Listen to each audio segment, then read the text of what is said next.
Today, I'm going to show you how to set up your TP-Link router. And before starting, if this video helps, please support me. I donate half of all donations to shelters.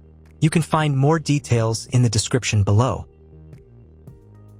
So the first thing that you will need to do is to turn on your router. Take the power adapter. Plug one end of the power adapter into an outlet and the other into the router.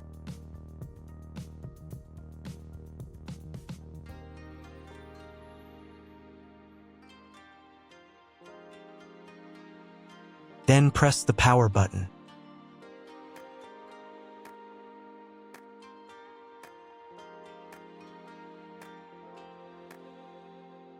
When the router is turned on, the power indicator will be lit. It may take a few minutes for it to completely turn on. Next, plug the cable from your internet service provider or from your modem into a special internet port. This port is usually labeled as internet, and usually it has a different color. Each cable should be inserted until it snaps into place. Now you need to restore the router to its factory settings. Hold down the reset button on the router for 10 seconds. Wait until the indicator lights on the router start flashing. At times, this button is found inside the router casing to prevent it from being pressed by mistake. In this case, use a slim object to press it down.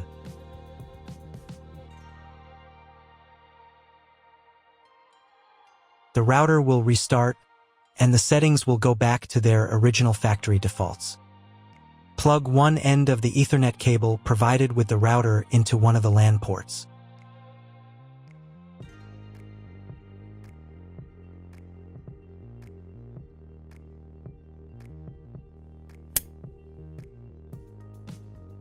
And plug the other end of the cable into your computer's Ethernet port.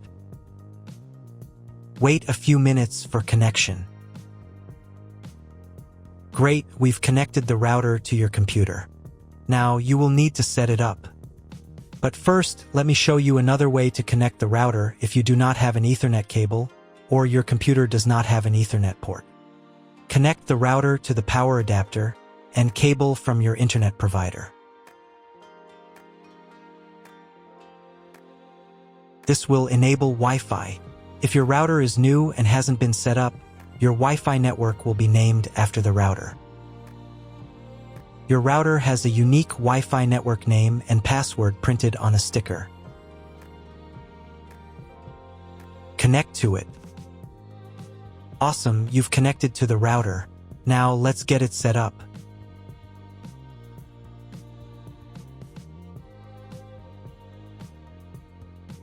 First, open your web browser and visit the URL you see on the screen. Use the URL bar instead of the search bar.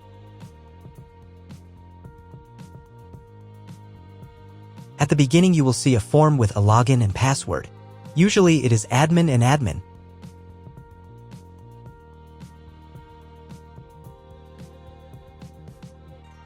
If these credentials are wrong, then find label on your router.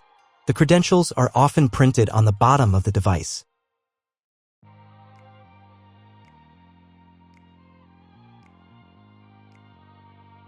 If none of this works, it means that your router has already been configured and someone has changed the login and password. If you can't find out the login credentials, just reset the router to factory settings. And then log into the router's personal cabinet using the standard credentials. If your router settings do not look like mine, it means that your router has a different firmware. I made a video for every firmware type. You can find all the links in the description down below. I want to warn you right away that there are many firmware versions and they may differ slightly. But don't worry, you will succeed. Just watch the video and follow the instructions. So first of all, you need to create a username and password for your personal account. Some firmware versions don't have this form, but if it appears, fill in all the details and remember them.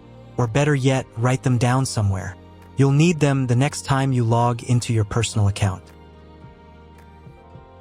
First, run the quick setup to manually configure your internet connection and wireless settings. Keep in mind that, depending on your firmware version, some setup steps may be different or appear in a different order. But don't worry, you've got this. Just watch the video and follow the instructions. On the first screen, select your time zone. If you don't remember which one you're in, just pick any and click Next. On the next page, select the type of internet connection. Usually, this is mentioned in the contract with your internet provider. If you don't know it, you can try clicking the Auto Detect button. The router will attempt to identify your connection type. If it fails, select Dynamic IP and click the Next button.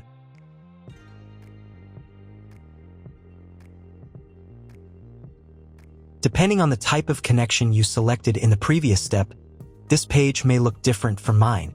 If you chose Dynamic IP, then select one of the available options on this page.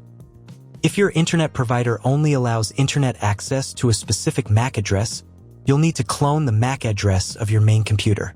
If you're not sure, select Do Not Clone MAC Address. In most cases, cloning the MAC address is not necessary. But if you can't get an internet connection after the quick setup, run it again and try cloning the MAC address. On the next page, set the name and password for your future Wi-Fi network. You can enable the available network bands of your router. There may be one or more bands available. If there are several, enable them all and set a name and password for each one. The password must be at least 8 characters long. Once you've entered the credentials, click the Next button. On the next page, you'll see all the information you provided earlier. Click the Save button and wait while the settings are applied.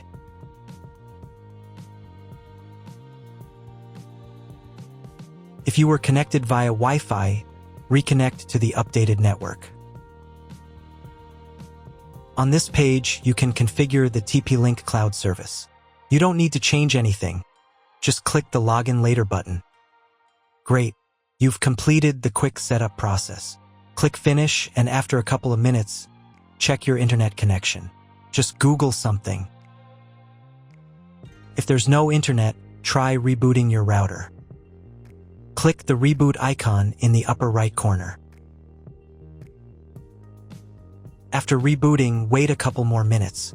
Sometimes the settings take a little while to apply, and the internet will appear. If the internet still doesn't work, double-check that all the cables are connected properly. If, after all these steps, you still have no internet, go to the Basic tab. Then select Internet. Then clone the MAC address. Save the settings. Reboot your router.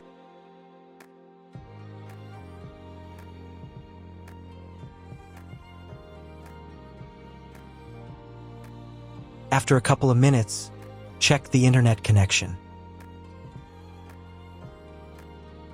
If internet still doesn't appear, contact your internet service provider. He will tell you what type of connection you have and what other settings you need to do. That's all. If you found my video helpful, please support my work. Half of all donations I send to animal shelters. All details are in the description down below.